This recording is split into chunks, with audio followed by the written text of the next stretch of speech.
Hello, this is John Maggiore with Maggiore on Bowie.com, and I'm here today with a very, very special guest, Robert Burke Warren, who is going to be coming to my city, Albany, New York, to do the Bowie Bash, the return of the Bowie Bash at the Linda, which is the WAMC recording studio and performance studio, which is a great venue for shows on June 1st of 2024, June 1st of this year.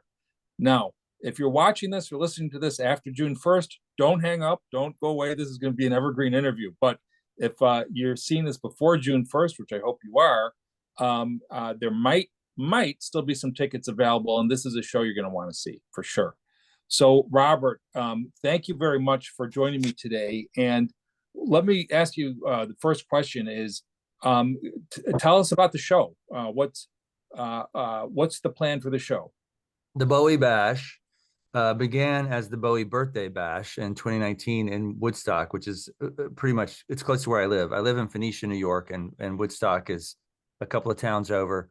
And that's where it started. And it started as just an acoustic Bowie show. That's how it started, as Bowie Unplugged, because I'm a Bowie super fan. I get the idea that you and I could probably talk about Bowie for 3 consecutive days without stopping. That's my guess. But anyway, I'm a Bowie super fan, and I wanted to do something a little different than just a straight up tribute, you know.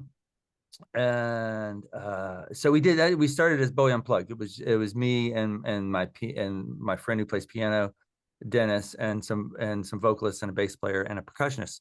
And it has since evolved into much more, it's a rock and roll show, but it's also, the songs are so, they're so great, and they lend themselves to different interpretations, you know. So sometimes it's just me and piano, sometimes it's just me and guitar, and sometimes it's a full-on rock band, and sometimes it's a full-on funk band. And that's the beauty, as you know, I'm sure, and of Bowie. One of the beauties of Bowie musically is that there's so much terrain that you can cover and so many places you can go with the songs. You know, you can do something that's jazz inflected. You can do straight up rock and roll. So we cover his whole career. I think the oldest song that we do is Space Oddity from 1969. Yeah. And the most, then we do a couple of songs from Black Star. Yeah. And we cover everything in between, from the Ziggy era to the Hunky Dory era.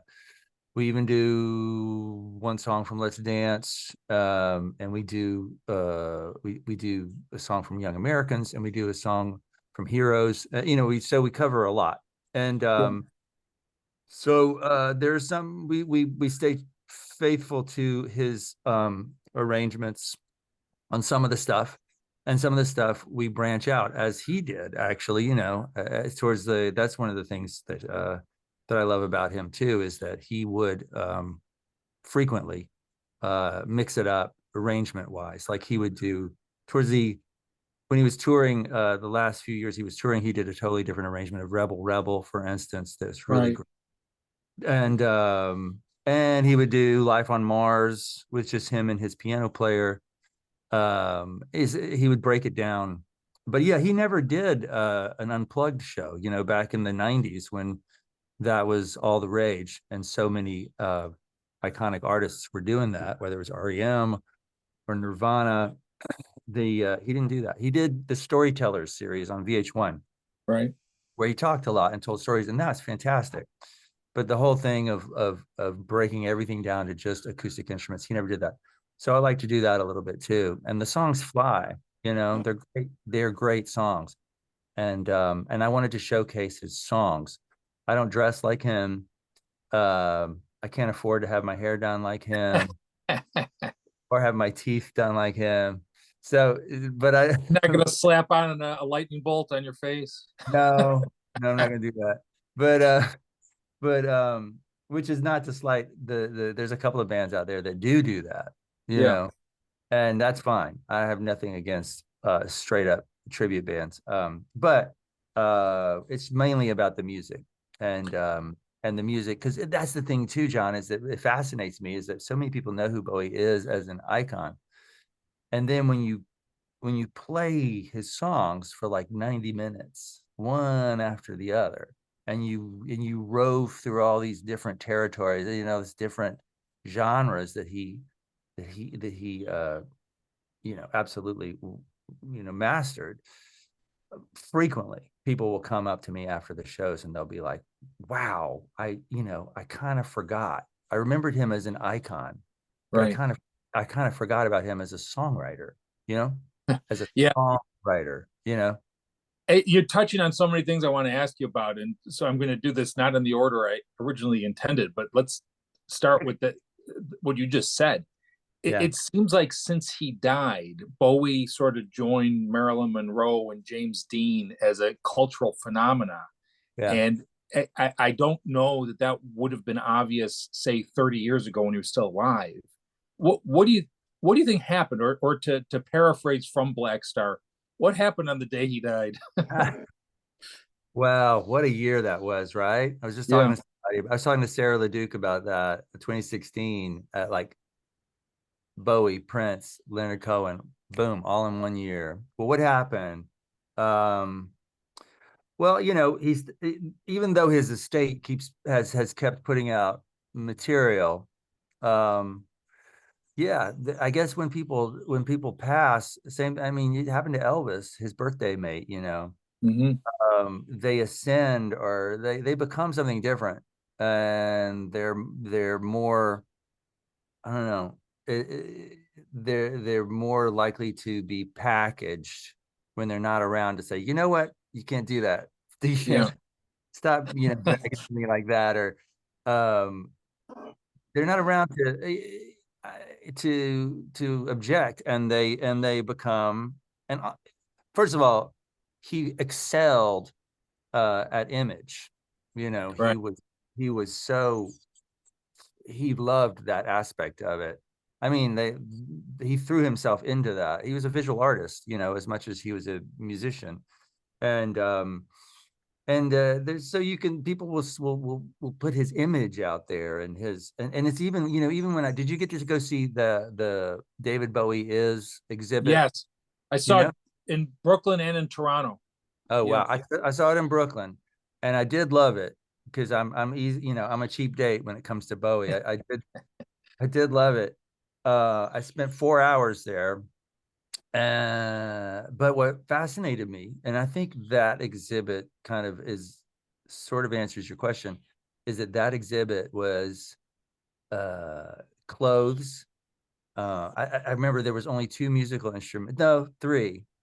If I remember correctly, there was only three musical instruments in that show. There was his beat up 12-string acoustic guitar, a tiny little synthesizer that he played, a stylophone rather, that he Right. that he played on Space Oddity, and you know, some beat up old keyboard. And there was tons of clothes. Yeah. You know, there's tons of clothes and videos and films of him acting and being a mime, and I was fascinated by the clothes. Of course, I'm a clothes horse, and I love that aspect of his artistry. But that stuff sort of ascended, and this visual, you know, we're a visual culture. You know, there's so much about what we do that's visual, and you can kind of sell image, and you can sell. It's easier with the internet, obviously, with this very device that you and I are communicating on. You know, but in terms of it's sort of with him, it's sort of in the same way that Marilyn Monroe's image, I think, overshadowed her acting ability. You know, people Right. are like, you know, people are like, you know, one of the great tragedies of her early death was that we never really got to see her shine as an actress. And you know, Elvis, if with given the right material, could have been a great actor. But anyway, so those things are hard to commodify, you know, Right. those notions, those ideas of you know, you got someone like Dylan, everyone's like, oh, he's a great songwriter. You Right. know, people don't talk much about like Dylan's look, you know, or Dylan's style. I do, because he definitely has that. but that's not ever been the emphasis of his work. It's always been about his songs. Right. But Bowie, wanted to, he was a Dylan fan, and he wanted to be appreciated as a songwriter more than anything, I think. But he couldn't help himself. He was show folk. He Right. loved, he loved, and I love that about him, that he was like, let's put on a show, you know, let's do this tour and not make any money, because we're going to build this crazy set that's shaped like a spider Yeah. to play the songs in. And so then people are like, do you remember that? You say, did you ever get to see Bowie? And they'll be like, yeah, I went to the Glass Spider tour. Tell me what that was like. And they'll start talking about the set or the Right. costumes or the lights. It's because you kind of, our eyes are in front of our heads, our ears on the side of our heads, Yeah. so it's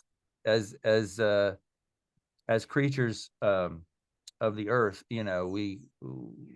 we just focus on the visuals. And so I think that's part of the reason. That's a long-winded answer to your question, but I think that's part of it, is that people get so overwhelmed by the compelling images that he put out there, and that his estate continues to put out there. It's all, there's so much visual. And so when I get up there and I do Space Oddity with just an acoustic guitar,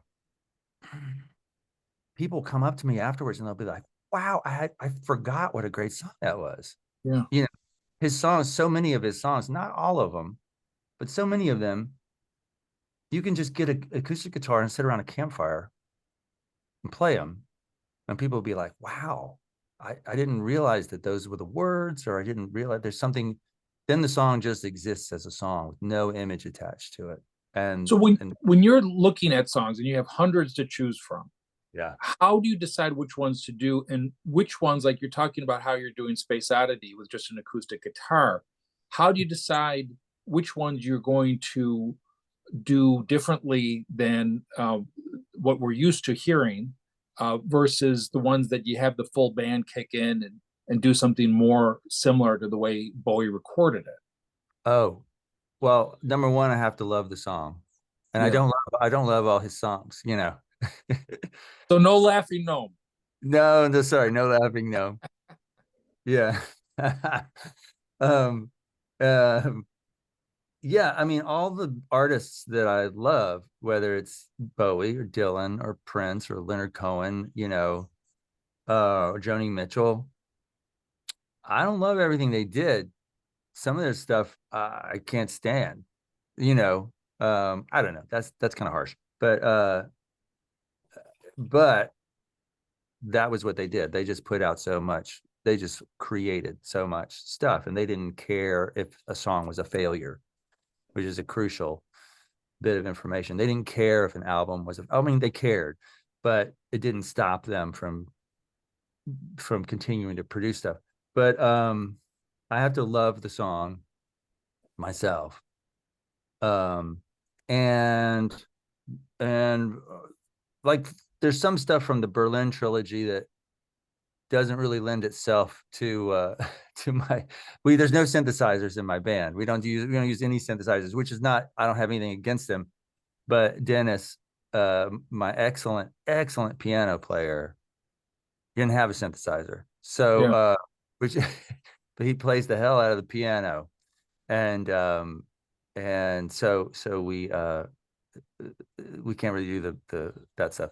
And I don't know, it has to move me in some way. The song has to really, and there's a lot of them. There's a lot of them that we have not yet gotten to. And each time we do the show, I guess we do it kind of semi-annually. It started as a once a year thing on his birthday in January, early January. And it's grown now. Last year we took it to Daryl's house. We took it to the City Winery. And now I'm really excited to bring it to the Linda. But yeah, I have to love it. And then we have to be able to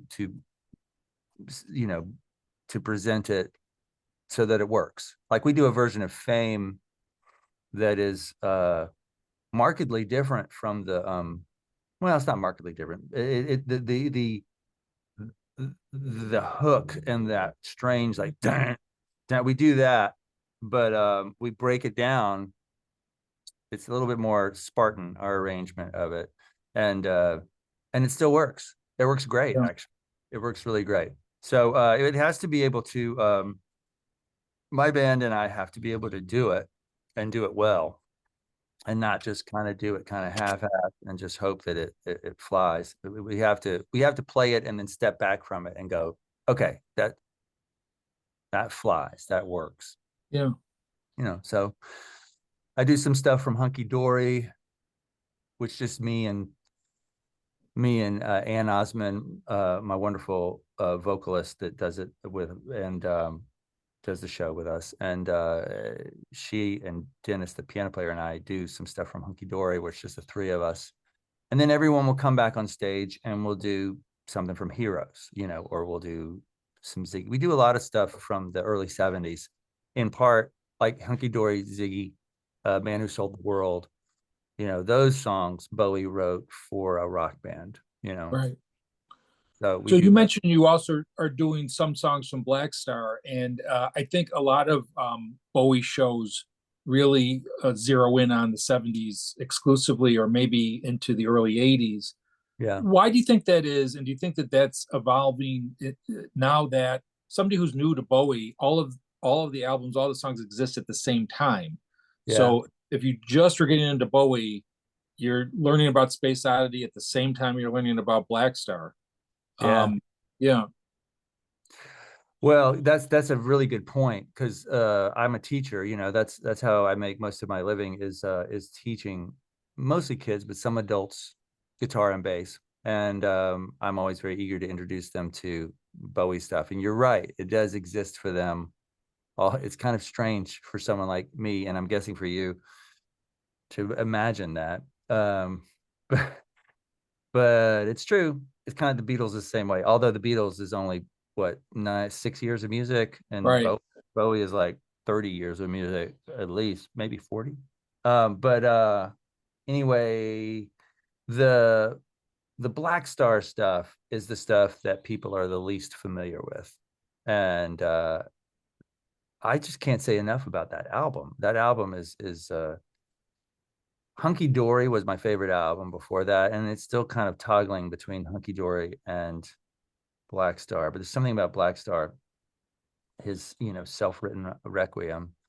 Um, but I will tell you this: when we play, particularly when we play, I Can't Give Everything Away. Right. Uh, People are really moved by that song, and a lot of people that come to the shows, I have gotten the impression, have never heard that song. Yeah.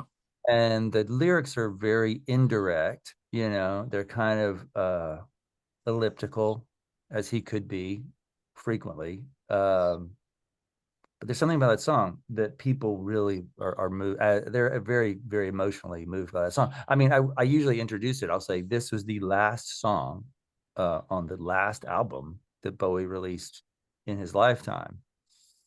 He made the choice to put Yeah. this as his send off. And but the song is so great, and that one, and we also do Where Are We Now? Right. From That was from his penultimate album, wasn't it? Wasn't that from the Yeah. next? The, Yeah, the yeah, next day from 2013. right. And again, that song's very direct, actually.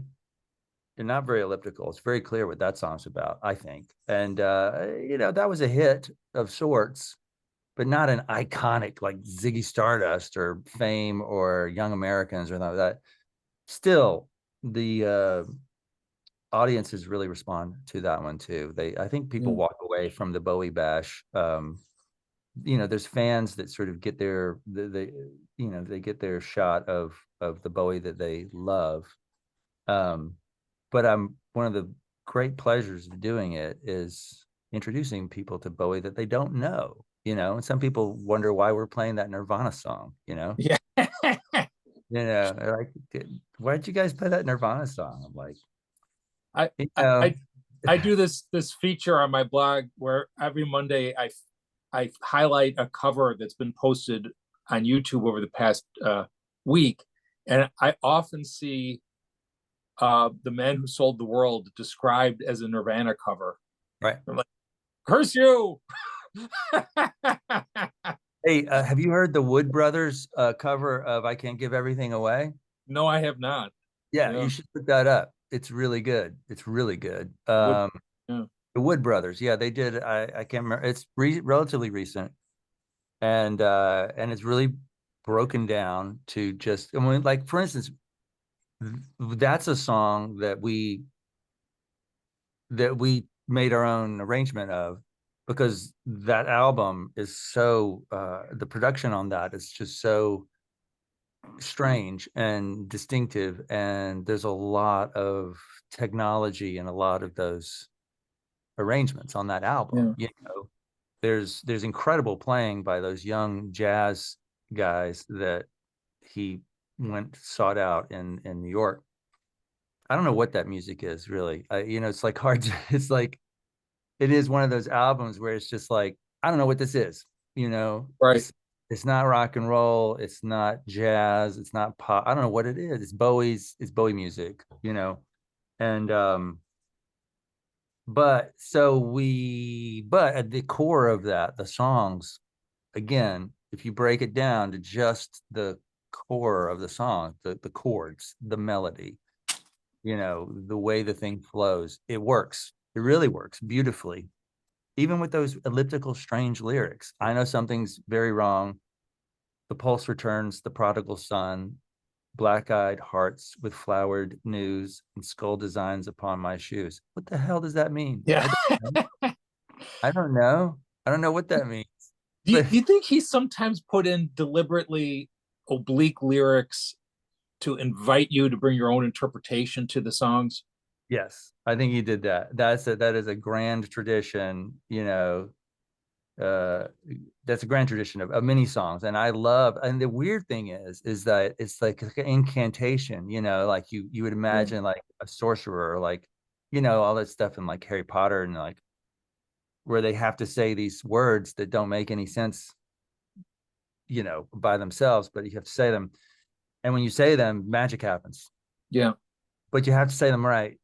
That's the thing. If you but I've noticed that with Dylan, a lot of Dylan's really oblique stuff. People be like, I love that song, and it'll be like, take me disappearing through the smoke rings of my mind, through the foggy ruins of time, down past the, it's like it's poetry. But there's a great T.S. Eliot quote that I think applies to some rock lyrics, which is a great poem is felt before it's understood. It's you the literal part of your brain will struggle to like, what does that mean? You know, but the words and the sound of the words and the word choices and the rhythm of the words kind of have their own power independent of the literal meaning of the words. Right. Again, that was another thing that Bowie was able to do and didn't get a lot of credit for because people were talking about his hair all the time. Yeah. So, I, but I have a theory about that particular song, or an observation, which is if you listen to everything he did, starting ignoring the 1967 first album, which probably should be ignored, but starting with Space Oddity and go right through to Black Star. And again, maybe take out Pinups because it's a cover album and Tin Machine because it's a band. right.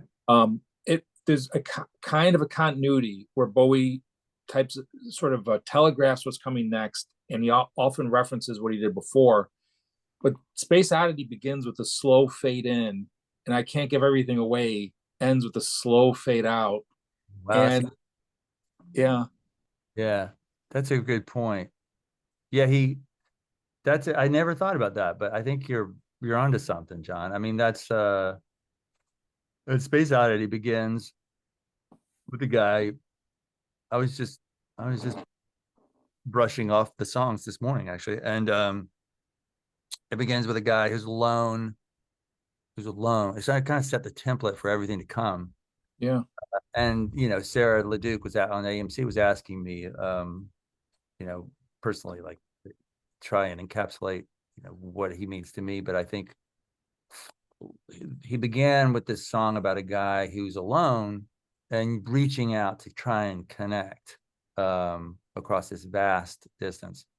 and to his wife and to, you know, his friends and to ground control, you know, and that's the thing. It's and he's floating in space, and he's just, that's so going forward, the decades to come, and all the material that he put together, so much of it had that through line of trying to connect, you know, trying to connect to something greater than yourself, connect to other people.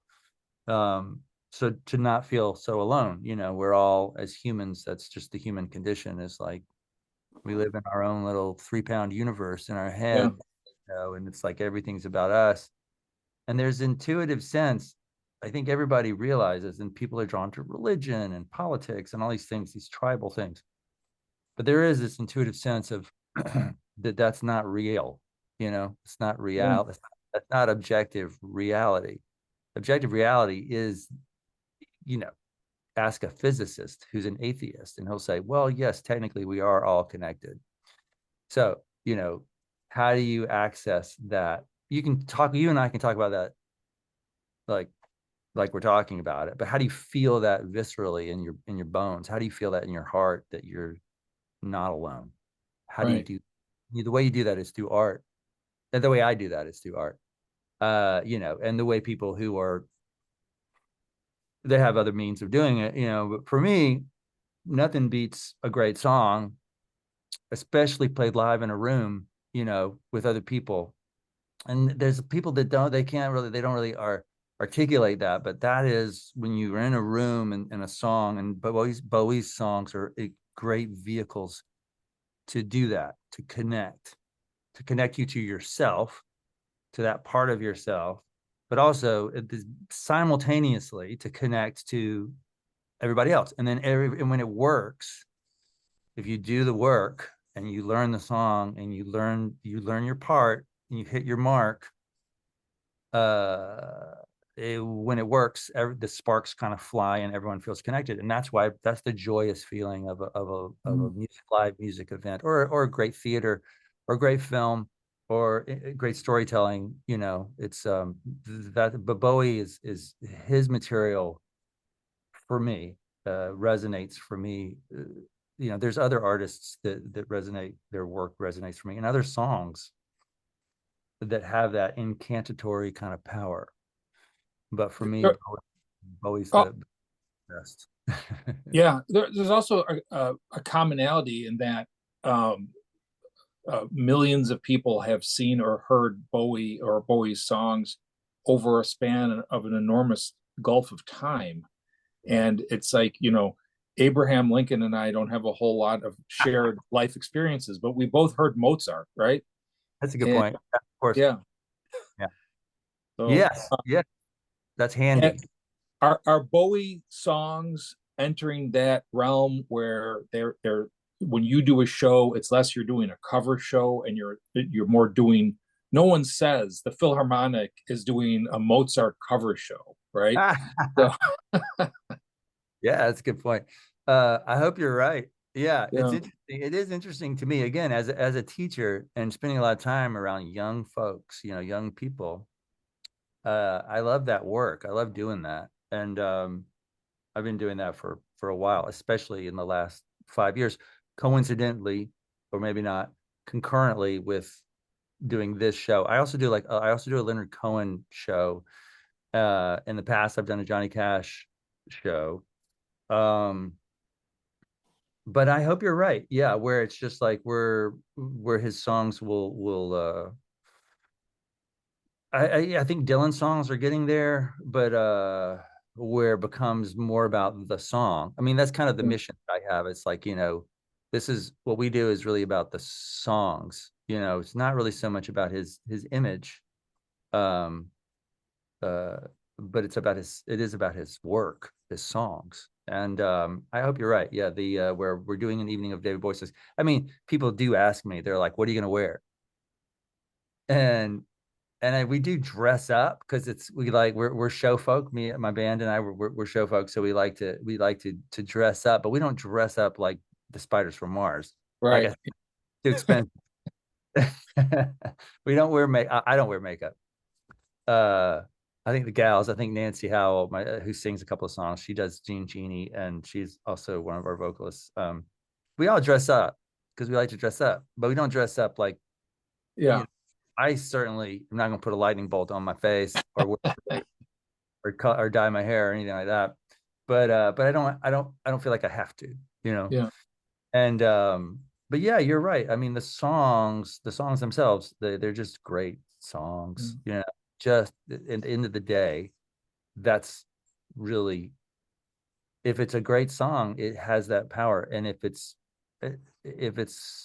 not a great song, it doesn't have that power. But having done the show, I've lost count of how many times I've done it since 2019, probably a dozen maybe. Yeah.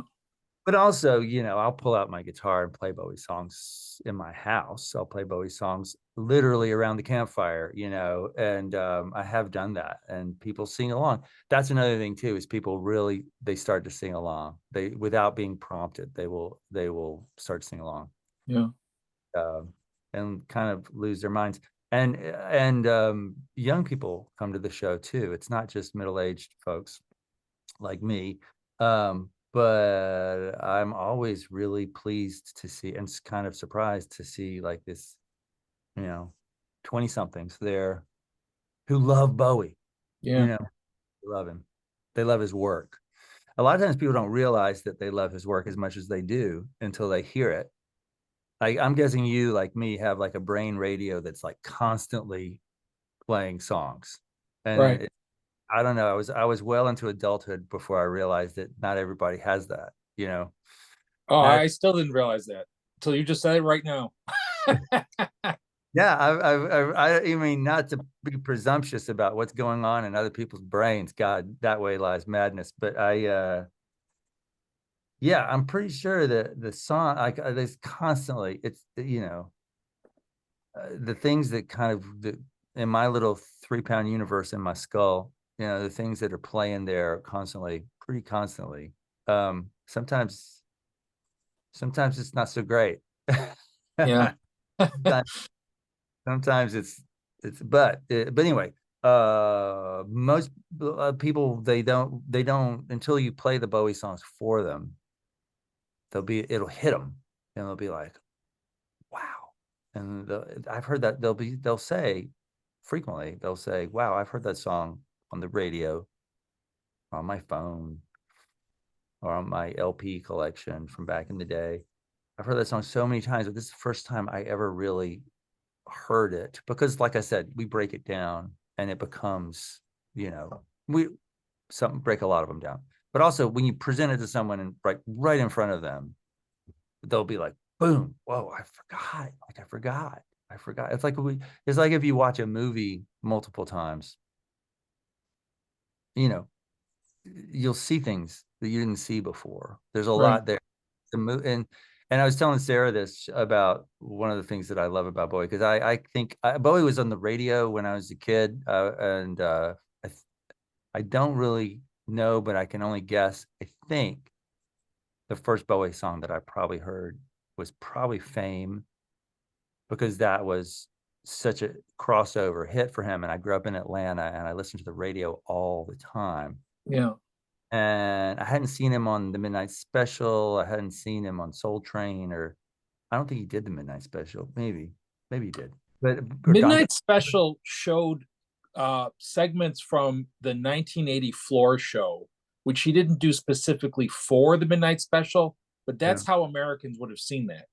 Yeah, I don't think I saw it, because when I saw that on YouTube, when YouTube happened, I was like, Yeah. I've never. But what I do remember was hearing Fame on Top 40 radio and just being kind of freaked out by it, kind of spooked by it. Yeah. It's like, wait, it would be, sandwiched between like Barry Manilow and, what other, America, you know, Jerry Rafferty, stuff like that. And then suddenly Fame would happen. It kind of unnerved me as a kid. I mean, and then, but I really got into him when my best friend, it was the first time anyone ever gave me an album as a gift. We were just becoming musicians. He was a guitar player, I was a bass player, and I think I was 13. And he gave me a used copy of, that would have been 1978, maybe 78. Yeah, thereabouts. And he gave me a used copy of Ziggy Stardust and the Spiders from Mars, The Rise and Fall of Ziggy Stardust and the Spiders from Mars. And that was it. I was Yeah. like, wow, wow, wow. And but I was started to say, as I was telling Sarah, it's not just for me, it's not just been the nostalgia of the music taking me back to my youth. It's a movable feast for me. His music is the same for most of the music that I love, that I've loved most of my life, is that the stuff that's really, it does more than it's oversimplifying it to say that it just takes you back to a golden era of your life or whatever. I mean, that's true. But for me, the really good stuff also speaks to you, like I was saying about seeing a film and seeing different parts of it, depending on where you're at in your life, where your attention is focused, or what's happening to you in your life. That the music kind of speaks to you in different ways as you age, as you move through life.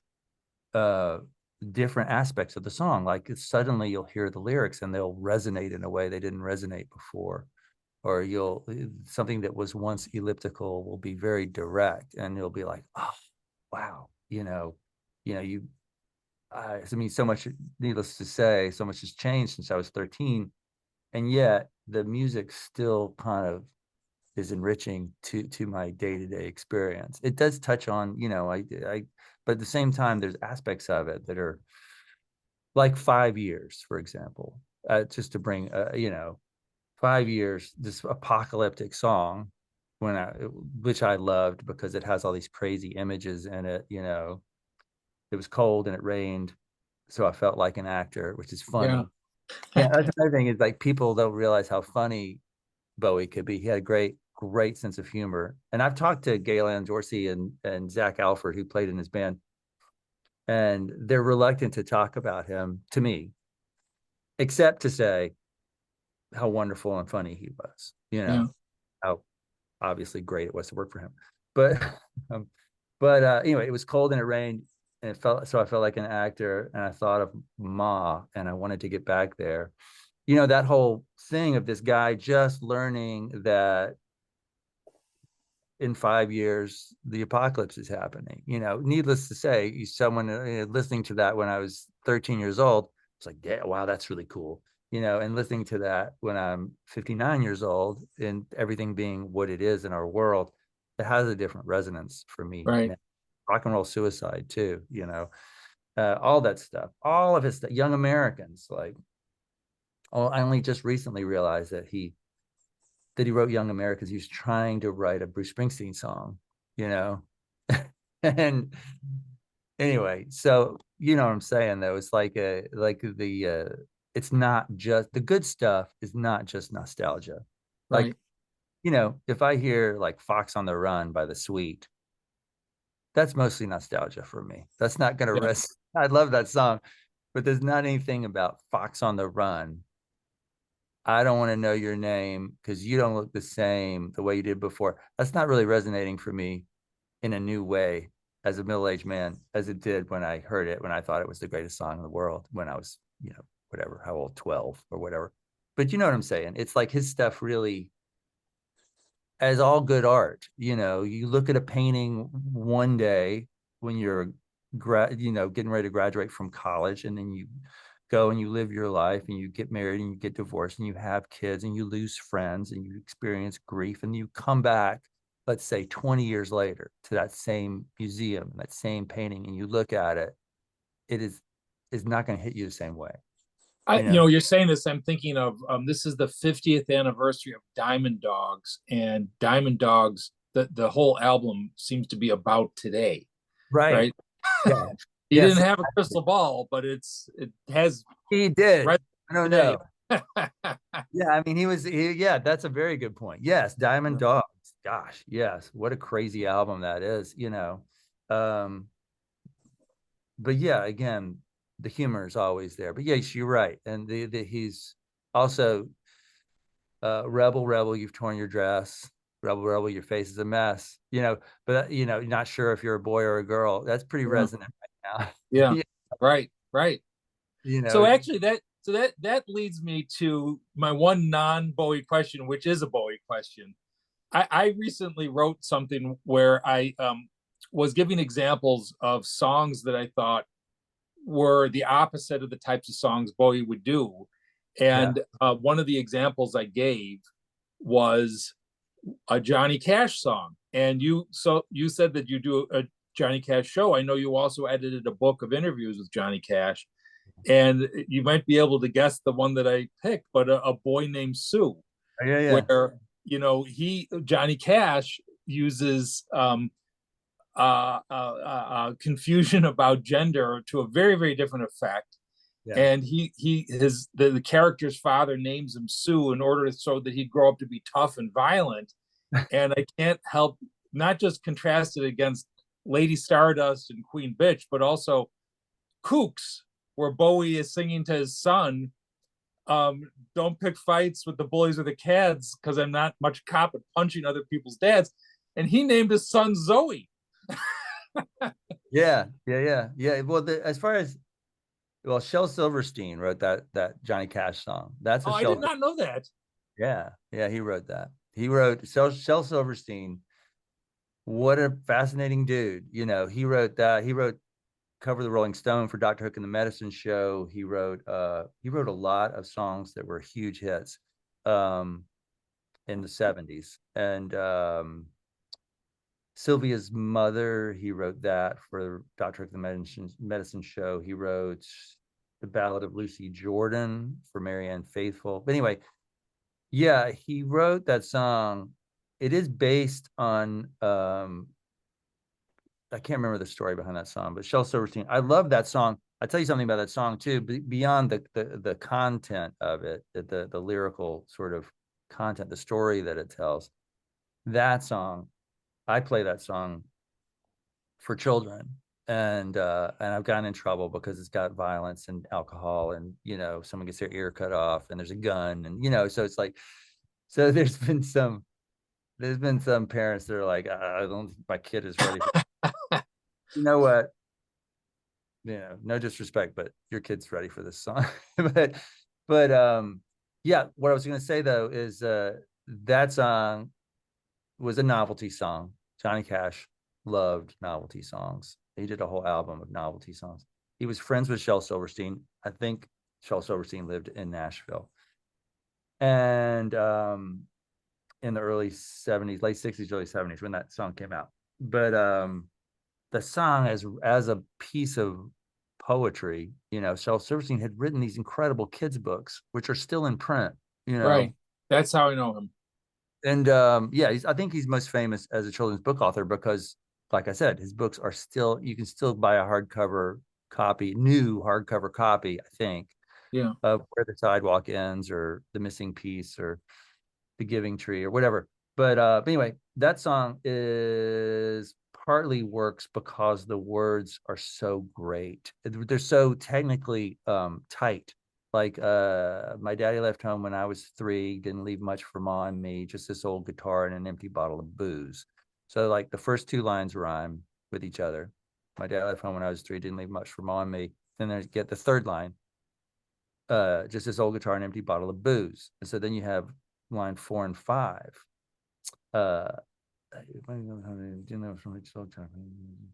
Booze.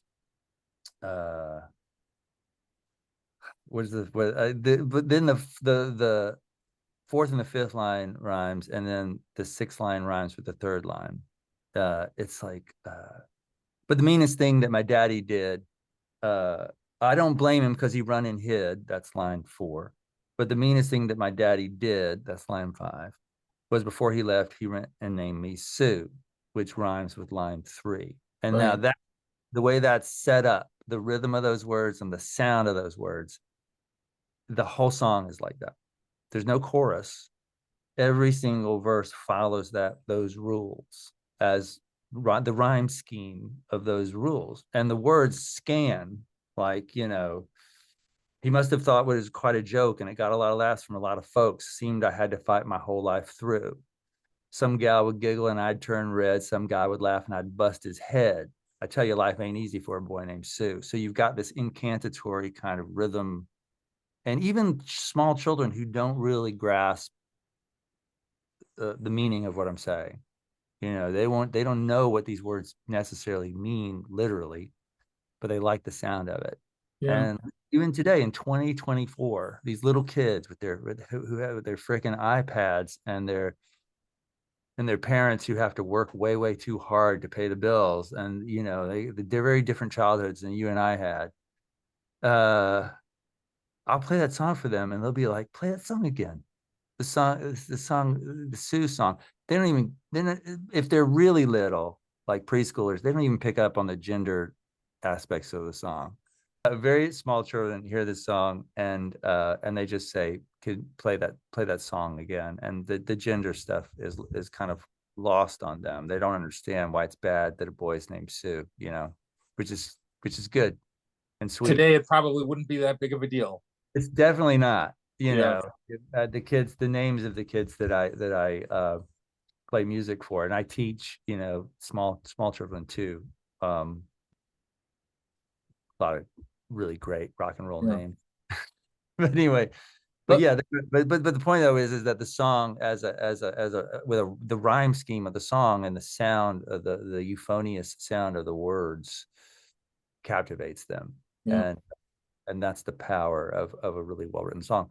And like I said, Johnny Cash loved a good novelty song, like One Piece at a Time. That song, about that song in the mid-70s, last #1 hit, I think. It's a crazy song about the guy who works the automobile factory and just steals parts over the course of like 20 years to build his own car. But anyway, and interestingly, one thing about Johnny Cash as relates to David Bowie is that Bowie went on record as saying that he likes so many different kinds of music speak to him, except country music. Right. Yeah. Oh, fine, whatever. But yeah, he never. That's the one thing I can't find. There's some clip of him in some movie playing a country song in like a really crazy fake country accent. You have to dig it up on YouTube. There's a lot of cognitive dissonance there. He did. There's a clip of him when he was in Tin Machine, and I think he did this for comedic effect, but he was performing anyways. He did a country version of their song Bus Stop. Yeah. Yeah. And it sounds weird. Sure. I'm sure. Yeah. I think as I understand it, everyone, even though he lived in the same area that I lived in, or spent a lot of time here with Iman and Lexi, their kid. I never saw him. But everyone that I know, I have crossed paths with a lot of musicians who played with him. When I say a lot, I mean 3 live. I know, and I just know from around the neighborhood. Jerry Leonard, Zach Alford, Gail Ann Dorsey, and I've only talked to Gail about him a little bit, but everyone has said either in talking to me or reading interviews, like I said, I'm pretty rapacious with like my appetite for all things Bowie, but anything. He was like an interview with his guitar player on this one tour, and I was like, what was he like? Anyway, but they all to a person say how funny he was. Most people don't realize how hilarious he was. And he was really apparently loved to make people laugh. And so, I can see that. I can totally see that. I mean, the stuff is, I'm always drawn to humor in someone's work. It's kind of hard to pull that off. It looks easy, but have weight to your work, but also have this lightness of comedy occasionally, not all the time, but he did that quite a lot. I don't want to go out. I want to stay in, get things done. Get things done. Like, how do you open up your comeback album? I think that's the opening track on or I think on Let's Dance. Let's Dance gets maligned by some people. I really like that record. And Yeah, we could have a whole other conversation about that record, but we'll save that for another day. okay. Okay. So let me just ask you two last questions. You and I could talk about Bowie all day. I feel like I could Clearly. talk to you for a long time just about a boy named Sue, but but not everybody's going to listen for a conversation that lasts all day. So let me ask you two sort of closing questions. Okay. The first is, so folks go to the show or they miss the show. They don't go to the show, but they want more Robert Burke Warren. Where else can we find you? Oh, well, I'm on the socials. My website is in dire need of updating, so don't go there. But I'm on the but I'm on I have my personal page and my professional page on Facebook, and I'm on Instagram at the Real RBW. And I have a Substack called Robert Burke Warren Showfolk. And those three platforms, I'm easy to find. Yeah. Right. And I'm the only Robert Burke Warren out there, I think. So yeah, please, yeah. If anyone wants to ask me any questions or talk about Bowie for like 2 days straight, I'm game. Well, in all seriousness, invite me down to the Catskills. I'm like an hour away from where you are or less, and I can't think of a better day than sitting where you are talking about Bowie. We won't even record it. So, yeah, this has been all about me, but I'm always interested to learn like how Bowie came into people's lives, and there's just something about him and his artistry that it brings something out of people that this always fascinates me. Yeah. So here's my final question, which I ask everybody, which is, what's your favorite Bowie album and song? And I'm going to just throw a little twist on this, because you also mentioned that there's some Bowie that you don't like. So what's your favorite album and song? What's your least favorite? Wow. Well, it's going to sound like a cop out, but I can't really decide between Hunky Dory and Black Star. Yeah. Really. Something about Hunky Dory, the sound of Hunky Dory is the sound of David Bowie kind of finding himself. Yeah. He had struggled for so long. It's amazing how much music he'd put out, how long he'd been in the game before that album happened. I think that album marks the first time that he started writing songs on piano, and he didn't really know how to play piano very well, which makes the songs really unusual. So there's that one, and then there's Black Star, which is just I will say this. I feel like Black Star is his most nakedly personal album. There's no persona on Black Star that I can detect. I don't know. But that's the impression that I get. Maybe that's the impression he wanted me to get. But I'm sticking with that. But my favorite Bowie song. Wow.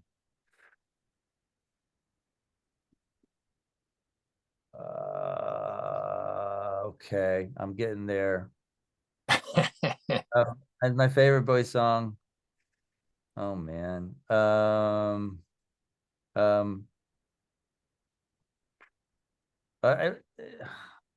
there's Heroes. Heroes. Okay.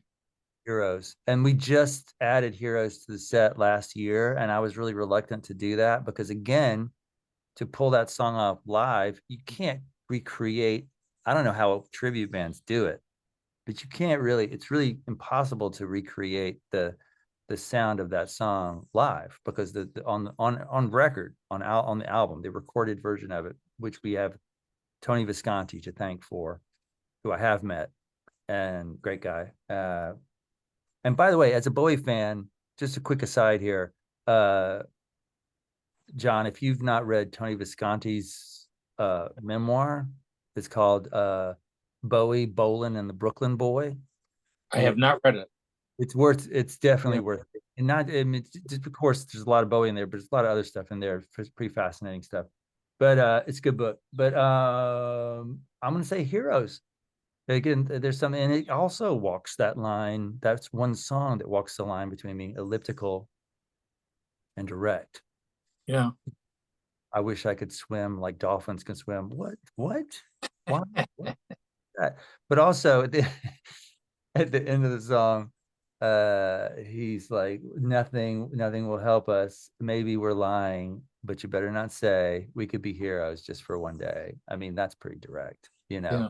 That encapsulates like what a great song can do, what a great piece of art can do. It can kind of deliver you into the moment fully, deliver you away from worries for the future, deliver you away from regrets for the past, deliver you away from anxiety. You know, all these realms that aren't really real, you know, and feel very real.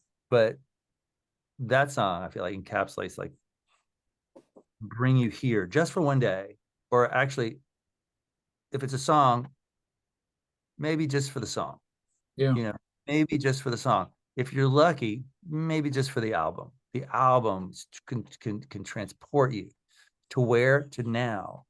You're not going to the future. You're not going to the past. You're here. And to me, that's what his work does. That's what all great art does. But for me particularly, that's what Bowie's work does. Yeah.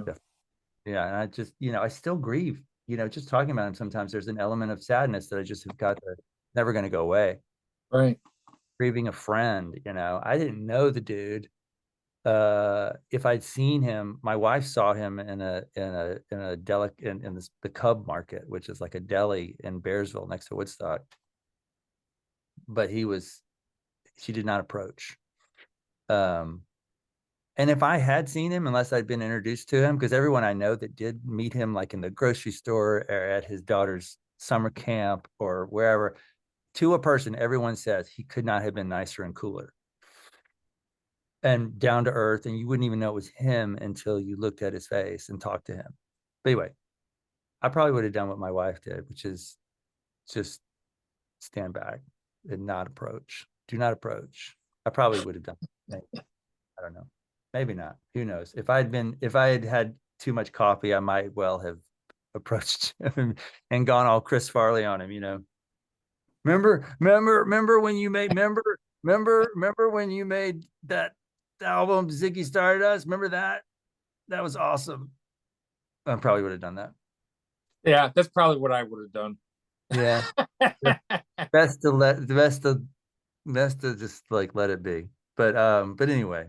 But that's are you coming to the show? I'm going to be out of town. Oh man. Well, we're booked to do it at the Colony again in January. So of course, let's keep in touch about that. And Okay. I'm hoping to bring it back to the City Winery also in January. But the Colony is booked, so that'll happen. So I'll let you know. But thanks Okay. I'm happy to go to New York too. So okay, cool, good. We'll make it worth your while. I promise. yeah. Well, thank you. This has been great. And like, I think you and I could talk for a couple days. So I wasn't kidding when I said that. At least a couple yeah. of days. There's so much there. There's so much there, and it was so great. It would be so great, John, to do that because as I'm guessing this happens to you, where you start going off, and someone will be like, "I'll be interested," and for a few minutes, maybe talking about, or if they're a fan, I don't know, maybe an hour or so, but their eyes glaze. That's right. Happens all the time. Yeah, man. Yeah. So, okay. Whatever. It doesn't matter. It's not a problem. But it's been wonderful to talk to you. Thank you for doing this. Thanks for asking great questions too. I appreciate it. Pleasure is mine. And I just want to remind everybody, if you don't see it behind me, June 1st, 2024, Albany, New York, the Linda at 8 p.m. I'll put in a link that I'll keep live up until that date, so you can buy tickets. But Robert Burke Warren is going to take the Bowie Bash show to Albany. So see it. Don't miss it. And thank you, Robert. Thank you very much John. for giving me the time. Thank you. My pleasure.